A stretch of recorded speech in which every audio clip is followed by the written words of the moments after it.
Let's face it, most of the world has written off Somalia as a basket case. Tens of thousands of people are dying in the worst famine the world has seen for 100 years. Yet an ongoing civil war means help can't get to many of those starving. It's an epic humanitarian crisis, so overwhelming, it's easy to think, what can we do?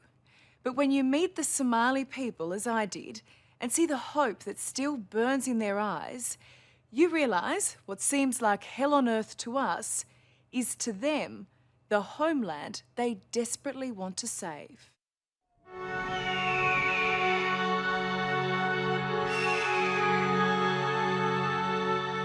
In fairy tales, storks bring life.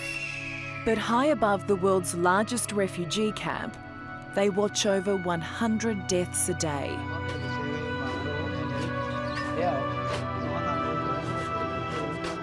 Victims of the worst famine we've seen in a century. This grave is being dug for a young mother who leaves behind 7 children.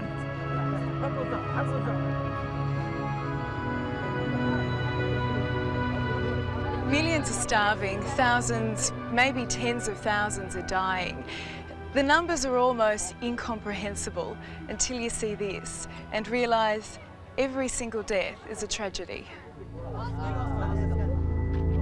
But the greatest shame of Somalia's epic tragedy is that it's man-made.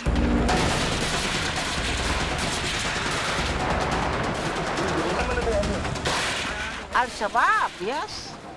They are knife, you know. He cut the neck. Al-Shabab is a violent Islamic group with links to Al-Qaeda. Who do they kill? Everybody. Everybody. For 5 years, the militants have terrorised Somalia. They now totally control the south of the country, where the famine has hit hardest. But they're refusing any help and have even kidnapped and killed aid workers. That's why before we venture into Al-Shabab territory, my crew and I must undergo an intense training exercise. South of the country. A simulated ambush staged with live ammunition by our Australian security team.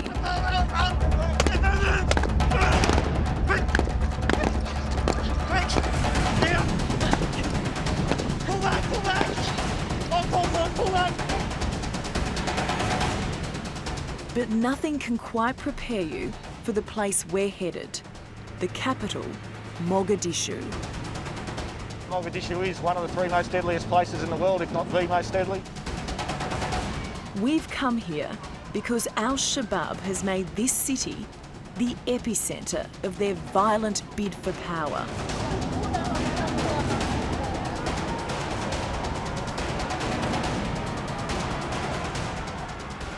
If you wanted to create hell on earth, Mogadishu would come close.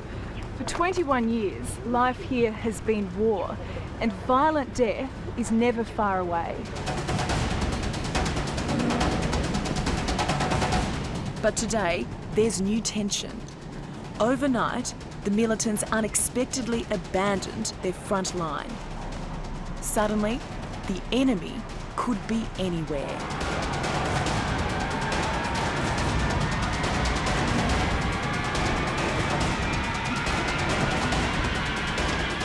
See that the fighting is being frequent and that it's really only just ended. We've got to get going actually.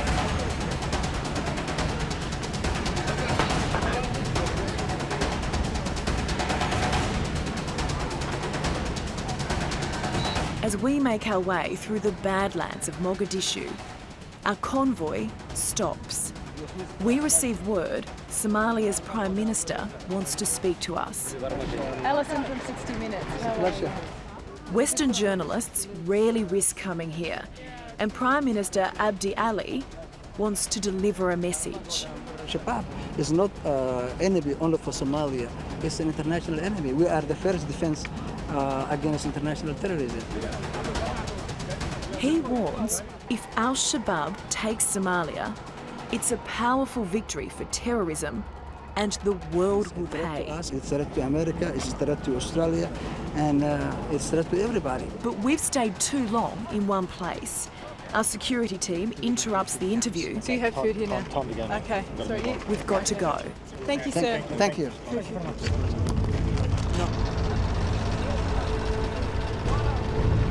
Copy that, mate.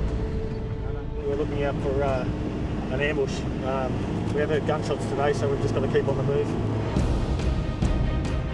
It's become too dangerous in Mogadishu, so we head north.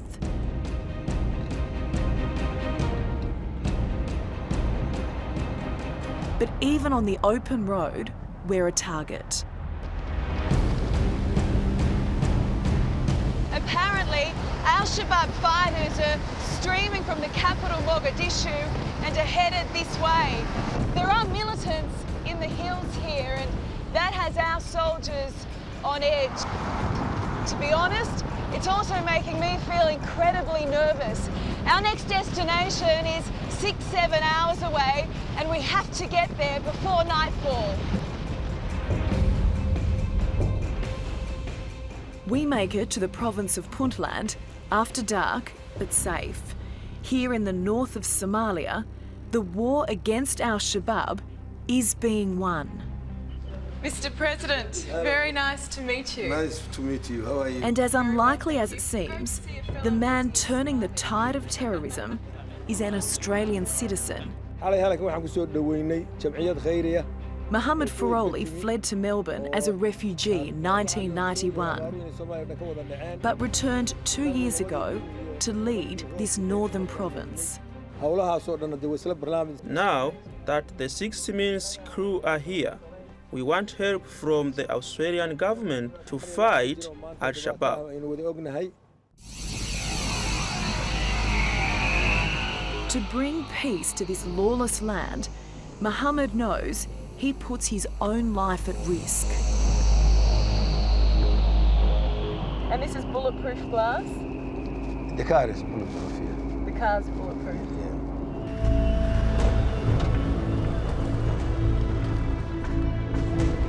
He wants to show me what he's up against, so I'm taken to see the local prison.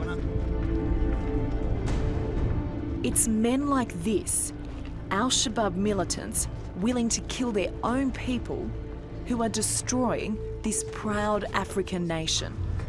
So this is another Al-Shabab militant. This man murdered 7 people for Al-Shabab. He was caught during a gunfight with the police. He will be executed. This man was captured about to throw a grenade at a police car. He will be put to death by firing squad. So this man will be killed? Yeah. He'll be punished by death? Punished by death, yeah. But Mohammed's prison is overflowing. Along with terrorists, he must also deal with Somalia's infamous pirates, who tell me they too are victims of the famine and war, driven to their life of crime. They do that because he doesn't have nothing to eat. So they escape from the south because of the fighting, and they come here, have nothing, so they have to steal. That's right, man. That's right.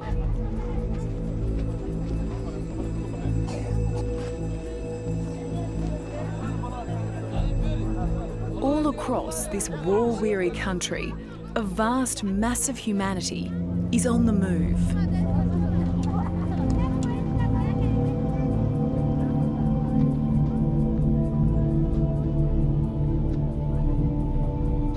The tragedy of famine and fighting in central and south Somalia has exploded outwards. Tens of thousands of people are making journeys that defy belief, driven by a desperate will to survive. I'm on the outskirts of a refugee camp in the far north of the country. If this is what people are fleeing to, God knows what they're fleeing from.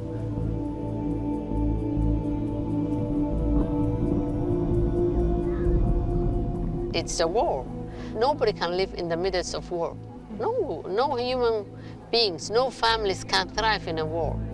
Fatima Jibril gave up life as an academic in America to come home and help her people. I remember one woman said that she had twins, and one of them was extremely weak, was dying, and she had no milk, she was also dying. She stopped giving milk to that one and starved that one to death.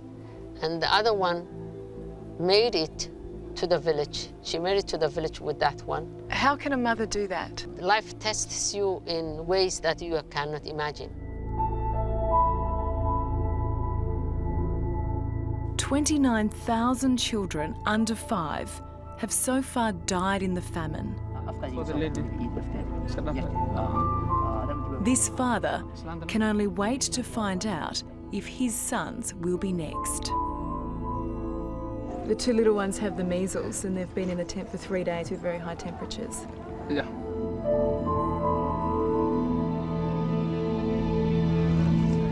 Nothing can prepare you for catastrophe on this scale.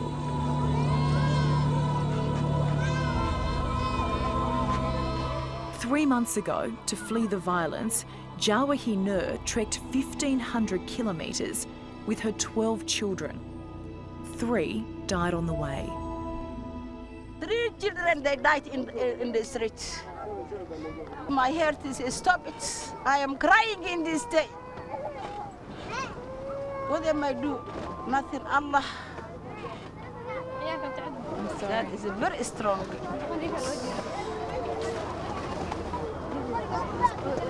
Strong woman.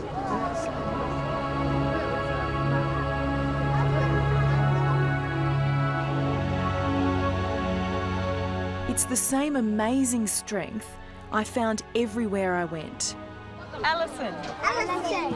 Allison. Allison. Allison. Your name. Your name. Even after all they've endured, the spirit of the Somali people is unbreakable. There is hope here. In the north of the country, you see glimpses of what life could be. Children still go to school. Unthinkable under Al-Shabab's rule in the south.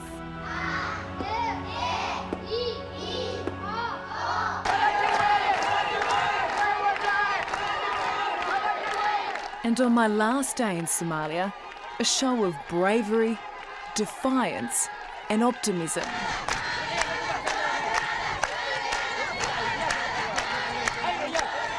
It may be a fleeting victory, but the militants' withdrawal from Mogadishu is reason for joy.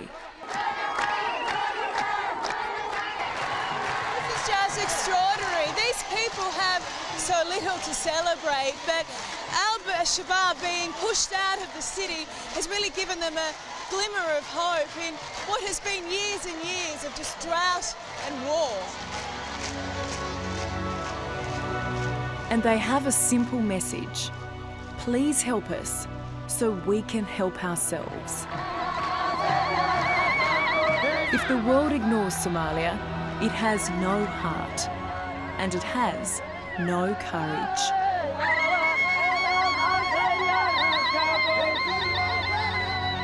Our life is together. We either sing together or we survive together. Hello, I'm Dimity Clancey. Thanks for watching 60 Minutes Australia. Subscribe to our channel now for brand new stories and exclusive clips every week. And don't miss out on our extra minute segments and full episodes of 60 Minutes on 9now.com.au and the 9Now app.